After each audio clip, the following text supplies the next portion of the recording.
luistert naar een nieuwe aflevering van de Petra Leeftijd podcast. Een podcast waarmee ik graag inspiratie en tips met je deel om van binnenuit te gaan leven. Met meer voelen en minder denken, because that is where the magic happens. Hoe werkt dat nu precies en wat kun jij doen om steeds een stapje dichter bij de allerbeste versie van jezelf te komen? Laten we snel beginnen, want ik heb er zin in!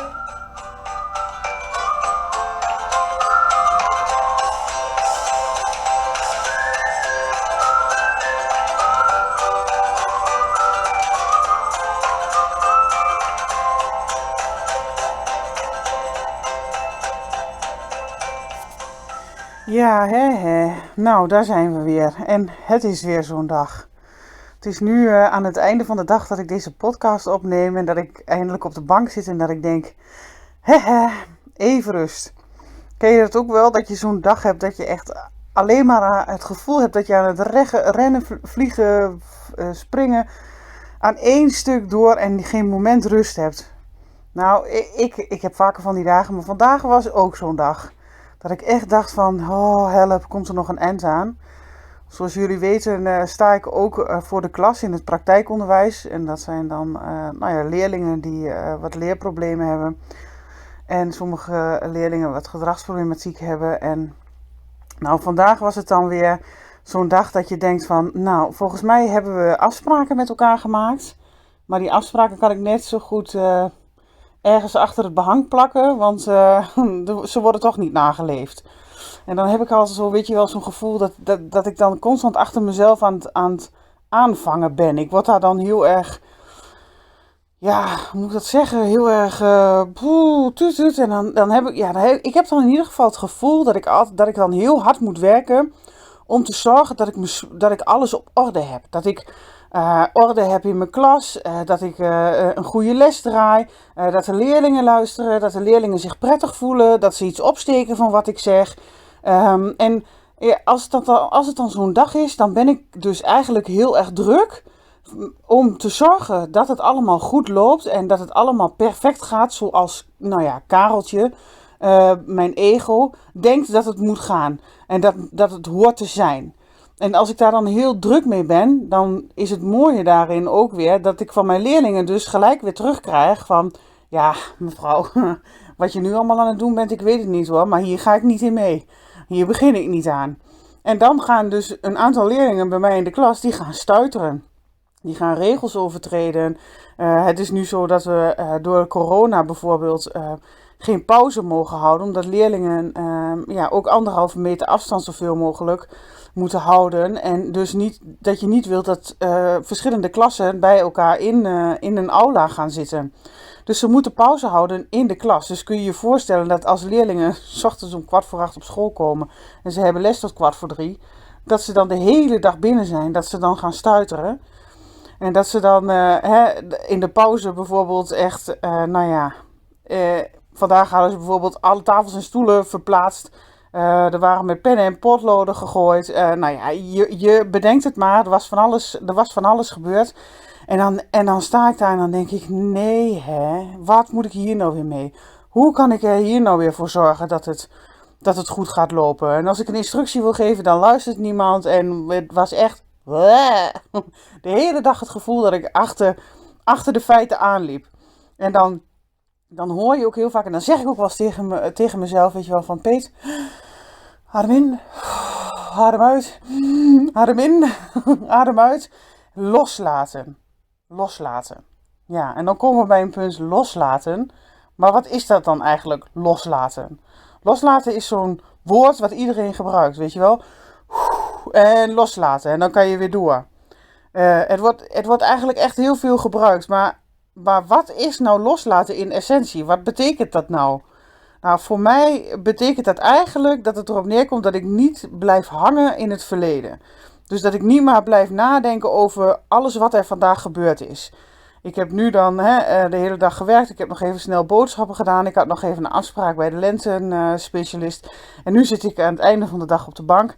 En dan is het voor mij ook loslaten in de zin van, ik kan wel de hele tijd gaan nadenken van, oh, in die situatie had ik dit moeten doen. Of de volgende keer als dat zich weer voordoet, dan ga ik dat doen. En als het zus weer gebeurt, dan ga ik dat doen. Nee, dan blijf ik dus eigenlijk roeren in het verleden. Dan blijf ik dus eigenlijk het jachterige, opgewonden gevoel wat ik eigenlijk vandaag de hele dag heb gehad. Het gevoel van heel hard werken. Die blijf ik dan voeren. Dus ik blijf eigenlijk Kareltje, mijn ego, voeren met van het moet beter en het kan beter. En nee, en dat is juist wat ik niet wil. Dus ik wil het loslaten en dat betekent dus dat ik niet meer bezig moet zijn met dat wat is geweest. Want ik kan vandaag niet meer overdoen. Het enige wat ik kan doen is nu voor mezelf de rust zoeken, zodat ik aan een betere toekomst kan bouwen. Maar dat is juist weer iets wat Kareltje dus eigenlijk echt super vervelend vindt. Kareltje heeft er vreselijk veel moeite mee om alle beren die op de weg staan weg te sturen, het bos in te sturen, weet je wel. Dus alle gedachten die je hebt van ja, maar dit had ik zus moeten doen en dat had ik zo moeten doen. En zie je wel, ik heb dit niet goed gedaan en ik ben daar niet goed in. En Karel heeft er vreselijk veel moeite mee om los te laten. Eigenlijk is loslaten voor mij in het nu zijn. Nu ben ik thuis, nu zit ik op de bank en nu heb ik tijd om heerlijk lekker een podcast op te nemen. En om daar ook de rust voor te vinden. En om Kareltje dus eigenlijk terzijde te schuiven. Om te zeggen van nee, ik wil dit graag loslaten. In de zin van het is geweest. En ik bedoel, morgen is er weer een dag. En dan zal ik misschien 100.000 dingen anders kunnen doen. Maar dat zie ik op dat moment wel. Ik ga nu genieten van het opnemen van een podcast. En straks ga ik beginnen aan eten koken. En dan ga ik heerlijk een muziekje luisteren. En wat ik ook nu eerst nog ga doen eigenlijk is de bewustzijnshealing toepassen. Eigenlijk ook omdat ik vandaag zo'n druk gevoel heb gehad. Het gevoel de hele dag aan te moeten staan. De hele dag door te moeten denderen. De leerlingen die niet luisteren. En ik moest nog een aantal dingen. Die hadden een deadline die ik gedaan moest hebben. Ja, dat is allemaal iets wat Karel verzonnen heeft. Dat ik dat allemaal moet doen. Hè, dat leerlingen in de klas moeten zitten. Stil moeten zijn. Ja en aan moeten zeggen. En moeten luisteren naar mijn instructie. En vervolgens aan het werk moeten gaan. En dat ze daar verder dan niet over mogen lopen miepen. En dat ze ook hun eigen problemen maar voor zich moeten houden. Want Kareltje wil gewoon aan het werk. En die wil gewoon zorgen dat het rustig is, zodat ik mijn deadlines kan halen met een aantal andere dingen die ik nog moet doen. En dan krijg je dus, je voelt het al, dan krijg je dus die energie over je. Dan gaat Kareltje, dan gaat je ego helemaal de overhand nemen. Die heeft het stuur in de handen en die is dan helemaal bezig met bam, bam, bam, moet, nu, door. Ja, en ik merk nu, doordat ik daar steeds mee bezig ben en doordat ik me daar steeds bewuster van ben, dat ik daar dus ook gelijk reactie op krijg. Van mijn leerlingen, maar ook in de dingen die staan te gebeuren. En dan word ik dus eigenlijk even weer wakker geschud van, ho, wacht eens eventjes. Kareltje staat weer veel te veel aan het roer. Je bent veel te veel vanuit je hoofd. Je dag aan het leven, je dag aan het plannen, je dingen aan het doen. Terug naar de basis, terug naar het nu. En creëer rust voor jezelf. Dat kan met bijvoorbeeld die ademhalingsoefeningen of een aantal andere tips die ik al in eerdere podcast heb genoemd. En wat ik mezelf dan nu eigenlijk gun, is om eerst rust te pakken voor mezelf. Eventjes een half uurtje lekker op de bank zitten. De bewustzijnshealing gaan doen, zodat er lekker aan gewerkt kan worden, zodat ik de rust weer kan terugvinden. Dat Kareltje niet meer aan het stuur hoeft te staan. En dat ik mijn hart weer kan laten spreken om van binnenuit te leven. Om vervolgens echt in het nu te zijn. En dat is voor mij loslaten. Dus misschien heb je wat aan deze tips. Ik hoop het van harte.